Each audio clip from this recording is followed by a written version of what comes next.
कभी सोचा है हमारी इस दुनिया में जहां मतलब हर तरफ खतरा है, चीजें इतनी आसानी से इतनी स्मूथली कैसे चल जाती हैं? आज हम एक ऐसे ही छिपे हुए सिस्टम के बारे में जानेंगे। एक ऐसा सिस्टम जो हर रोज खतरे को काबू में रखता है और कह सकते हैं कि केओस को कंट्रोल में बदल देता है। तो सवाल यही है कि जो काम इतने ज्यादा खतरनाक हैं वो हर रोज बिना किसी बड़े हादसे के आखिर पूरे कैसे हो जाते हैं? सोचिए जरा। ऊंची ऊंची इमारतें बन रही हैं, गहरी खदानों में खुदाई हो रही है। ये सब काम तो जोखिम से भरे पड़े हैं, फिर भी बड़ी दुर्घटनाएं इतनी कम सुनने में क्यों आती हैं? और इसका जवाब यकीन करना थोड़ा मुश्किल होगा, लेकिन इसका जवाब छिपा है कुछ कागजों में। जी हां, वही जिन्हें हम अक्सर बोरिंग से फॉर्म्स समझकर नज़रअंदाज कर देते हैं। वही फॉर्म्स असल में दुनिया के सबसे पावरफुल सेफ्टी टूल्स में से एक हैं। तो चलिए आज हम इन कागजों की दुनिया में थोड़ा और गहरा उतरते हैं। हम देखेंगे कि हमारे चारों ओर खतरे क्या हैं।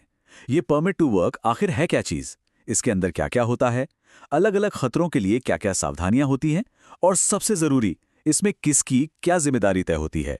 तो चलिए शुरू करते हैं पहले हिस्से से, रोजमर्रा के खतरे और वो छिपे हुए सिस्टम जो हमें इनसे बचाते हैं। देखिए, सबसे पहले तो ये समझना जरूरी है कि इन परमिट्स की आखिर जरूरत पड़ती ही क्यों है। जरा इन कामों की लिस्ट पर एक नजर डालिए। ऊंचाई पर काम करना, वेल्डिंग या ग्राइंडिंग जैसा हॉट वर्क, किसी तंग जगह में घुसना, भारी भरकम सामान उठाना, खुदाई करना, या फिर हाई वोल्टेज बिजली के साथ काम। इनमें से हर एक काम में जान का सीधा सीधा खतरा है। एक जरा सी चूक और नतीजा बहुत भयानक हो सकता है। और ठीक यहीं पर जरूरत पड़ती है परमिट टू वर्क सिस्टम की।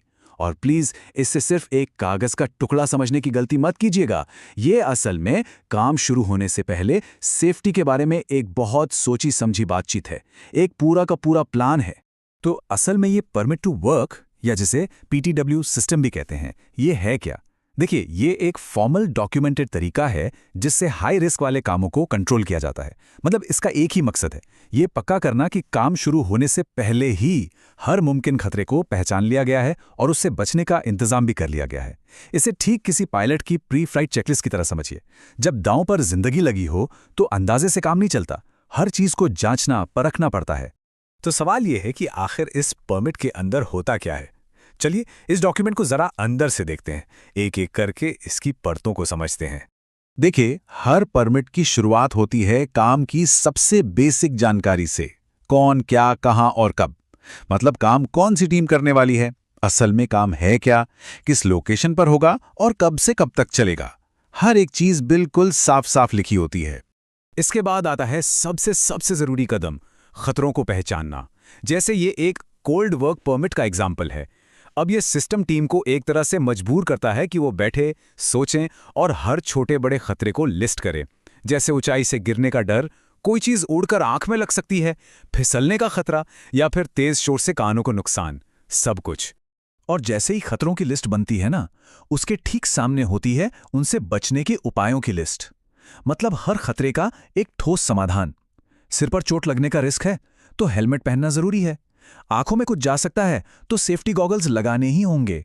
यानी प्रॉब्लम के साथ साथ सॉल्यूशन भी पहले से ही तैयार है। लेकिन जाहिर सी बात है, हर काम एक जैसा नहीं होता, तो उनके खतरे भी अलग अलग होते हैं। तो अब देखते हैं कि यह सिस्टम अलग अलग खतरों के हिसाब से कैसे काम करता है, क्योंकि सेफ्टी में वन साइज फिट्स ऑल वाला फॉर्मूला तो बिल्कुल नहीं चलता। जरा इसे देखिए, यहां दो बिल्कुल अलग तरह के काम हैं। एक तरफ है हॉट वर्क परमिट, जिसका सारा फोकस आग, चिंगारी और धमाके जैसे खतरों पर है। तो वहीं दूसरी तरफ है कन्फाइंड स्पेस, यानी किसी तंग जगह का परमिट, जिसका फोकस है ऑक्सीजन की कमी, दम घुटने या जहरीली गैसों पर। इससे एकदम साफ हो जाता है कि हर काम के लिए एक स्पेसिफिक, उसी के हिसाब से डिजाइन किया गया सेफ्टी प्लान चाहिए होता है। और ये सब सिर्फ अंदाजे पर नहीं होता, हर चीज बिल्कुल नाप तोल कर होती है। जैसे किसी तंग जगह में घुसने से पहले यह पक्का करना होता है कि ऑक्सीजन का लेवल 19.5% से 23.5% के बीच में ही हो। अब सवाल है क्यों? क्योंकि अगर इससे कम हुआ तो दम घुट सकता है, और अगर इससे ज्यादा हुआ तो आग लगने का खतरा कई गुना बढ़ जाता है ना कमाल की बात? कैसे बस एक नंबर एक अनदेखे खतरे को बिल्कुल ठोस बना देता है। अच्छा, अब जरा बिजली के काम की बात करते हैं। यहां खतरे बिल्कुल अलग किस्म के हैं। एक इलेक्ट्रिशियन को काम शुरू करने से पहले ये कंफर्म करना होता है कि पावर सोर्स बंद है।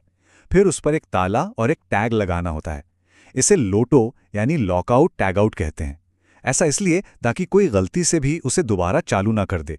और इतना ही नहीं, इसके बाद लाइनों को टेस्ट करके ये भी पक्का करना होता है कि उनमें अब कोई करंट नहीं बह रहा है।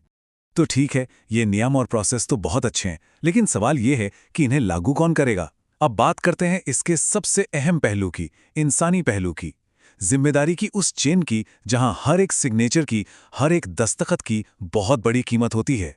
परमिट पर सिर्फ एक नाम नहीं लिखा जाता, एक तरह से एक शपथ ली जाती है। ये शब्द सिर्फ कोई फॉर्मेलिटी नहीं है। जब कोई इस पर साइन करता है तो वो ये वादा कर रहा होता है कि हाँ, मैंने इस परमिट को पढ़ा है, मैं इसमें लिखे खतरों को समझता हूं और मैं हर सेफ्टी नियम का पालन करने के लिए तैयार हूं। ये एक बहुत ही सीरियस कमिटमेंट है। और ये पूरी जिम्मेदारी किसी एक इंसान के कंधों पर नहीं डाल दी जाती। इसकी कई लेयर्स होती हैं। सबसे पहले वर्क रिसीवर यानी जो टीम काम कर रही है वो इसे एक्सेप्ट करती है। फिर परमिट इशुअर जो उस जगह का इंचार्ज है वो वेरीफाई करता है कि सब कुछ सेफ है। इसके बाद एक सेफ्टी ऑफिसर सब पर नजर रखता है और आखिर में काम पूरा होने पर साइट मैनेजर परमिट को क्लोज करता है। ये एक तरह का टीम वर्क है जिसमें कई चेक्स एंड बैलेंसेस हैं, जहां हर कोई एक दूसरे के काम को जांचता है। तो आखिर में हम क्या समझे? यही कि ये सिर्फ एक परमिट नहीं है, ये सेफ्टी का वो अदृश्य ढांचा है, वो इनविजिबल आर्किटेक्चर है जो हमारे इस मॉडर्न दुनिया को संभाले हुए है। एक ऐसा सिस्टम जो सबसे खतरनाक कामों को भी सही प्लानिंग और कंट्रोल से मुमकिन बना देता है। और ये हमें एक दिलचस्प सवाल के साथ छोड़ जाता है। जरा सोचिए, ऐसी और कौन सी अदृश्य प्रणालियां हैं, कौन से इनविजिबल सिस्टम्स हैं जो हमें हर रोज बचाते हैं? शायद ट्रैफिक सिग्नल का पूरा सिस्टम, या फिर हमारे खाने की क्वालिटी चेक करने वाले नियम। हमारी दुनिया ऐसे ही न जाने कितने छिपे हुए सिस्टम्स पर चलती है जो बस चुपचाप अपना काम करते रहते हैं।